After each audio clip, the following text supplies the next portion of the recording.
Hi friends, welcome back to another episode of the Couch Crocheter. I think we're on episode 104. Apparently, I don't know how to count. I don't know where I got lost somehow in the sauce, but I did. But today's video is going to be June total yardage used. Hi friends, thanks for joining me at headquarters. Today I wanted to stop up and go over with you guys June's yarn yardage totally used for the month of June. I have set myself a task, because it's not really a challenge or a goal, just to keep track of every project that I make and all the yardage that I use within that project. And then every month I'm adding that up and sharing it with you guys. I'm also adding up the year total to date, to month, and sharing that with you guys. And at the end of 2022, I'm just curious how much yarn yardage I used. And I think from here forward, I am going to keep this going just to see where I am year after year after year. I guess it's like a little progress or a little way of, keeping me active and, keeping me challenged. So I'm going to insert pictures as I go of everything that I'm going to share with you. And this is not only everything that I made in the month of June, but it's also the yarn yardage total. The first thing I'm going to add on is the Mandala Blanket. I did consider it finished in June, and I started another one this month. And by the way, that one is coming along beautifully. I really, really, really am loving it. So the Mandala Blanket was from It's All in a Nutshell, and it was from the Mandala Madness collection. That I'm guesstimating is 1,790 yards. So the second thing is going to be 3 washcloths. Now, again, I'll insert pictures as I go. I figured it was... So that was 430 yards. So then the next one that I did was Matt's corner to corner pillow. And that one I used the sweet rolls. Was it the sweet rolls? Yes, sweet rolls. So that was a total of 490 yards, which I actually think it's a little bit more. It is. That's okay. Because I did run out of this and use a little bit of white and did the sew up with it, but that's okay. We're just going to say it was 490. Then I had to go to another page. So then it was my 3 round circle cotton cast iron pads.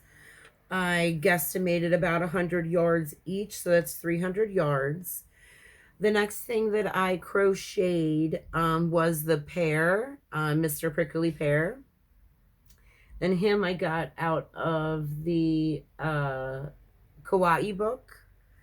And I'm guesstimating that he was 150 yards. So guys, there's another thing that I forgot to share with you. So I'm just going to mention it, and then I'm going to showcase it in my next video. Even though I did do it in June, I wrote it down, but I forgot to tell you guys and show you guys. So I'm not going to tell you the story quite yet. I'm just going to tell you cat toys. I guesstimated about 30 yards total for the cat toys. And then I made the slippers for June out of the I Love This Wool. And that was a guesstimate of 150 yards. Then I added the pink fringe to that bag-o-day thing that I finished up. I forget what it was called. Something poncho. I forget what it was called. But that I just added up what I thought the fringe was. I'm not counting the whole, body of it, because I did not crochet that in June, and that would be unfair. So I'm guesstimating that the fringe probably used approximately 100 yards. So if my math is correct and my mix-ups are correct, I crocheted 3,490 yards this month. So with that, in my last totals, which was 9,966 up until the month of the end of June. No, I'm sorry, up until the end of May. So now with adding June, I am at 14,606 total yards used so far in the year 2022. So I think that's pretty good. It's obviously the most so far. And I know that that has a lot to do with the Mandala Blanket. And again, I've been working on that for 4 months. So technically that shouldn't be even in here, but I'm just adding everything together. I didn't want to add the slippers in there too, but I've been, because it is technically work that I've done. Just because it wasn't done in 1 month doesn't mean that it still doesn't count. So yeah, that's where I am with my yarn totals. And again, I think I'm doing great. I have nothing to compare it to. I have nobody to compare it to. I have no past record that says, oh yeah, I did, really great this year. Or, oh, I didn't do so great. Maybe I need to step up my game for next year. I have nothing to compare it to. So I think I'm doing great. So guys, I am going to finish off this reading. Oh my gosh. This video with a reading from Melody Betai, Journey to the Heart, Daily Meditations on the Path to Freeing Your Soul. I do believe we are on February 18th. Your body, mind, and soul are one.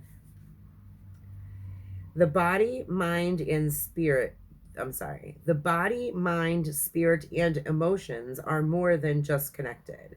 They are one. To nurture the body is to nurture the mind, spirit, and emotions. To nurture the spirit is to nurture the body, mind, and emotions. And so it goes, a continuous connection, a continuing whole. Do you feel fragmented? Have you disowned a part of yourself? Invite it back. Maybe you focused too heavily on one part and neglected the others. You can be a world-class athlete and still not be in touch with your soul.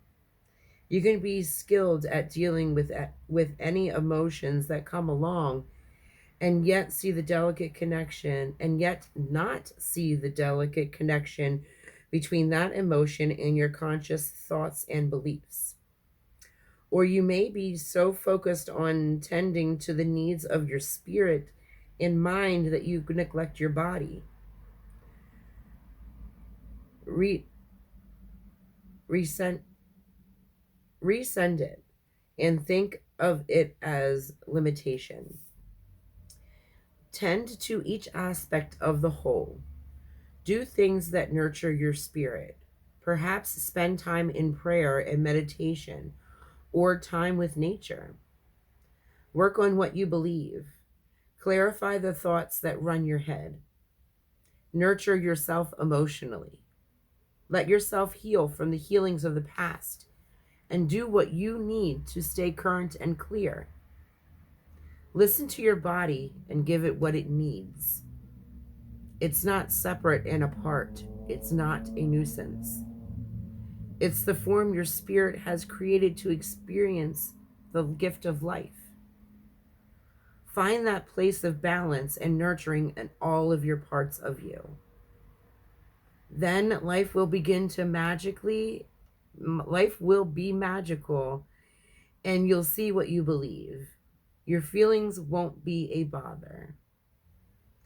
You'll fuel your life. You'll feel the passion that adds color and zest to your life.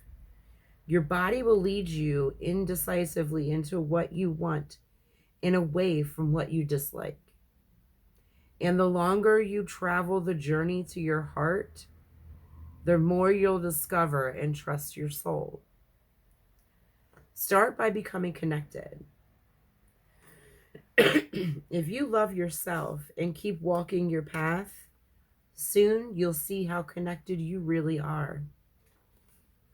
Guys, that was a great reading today. It's just perfect. I needed that one.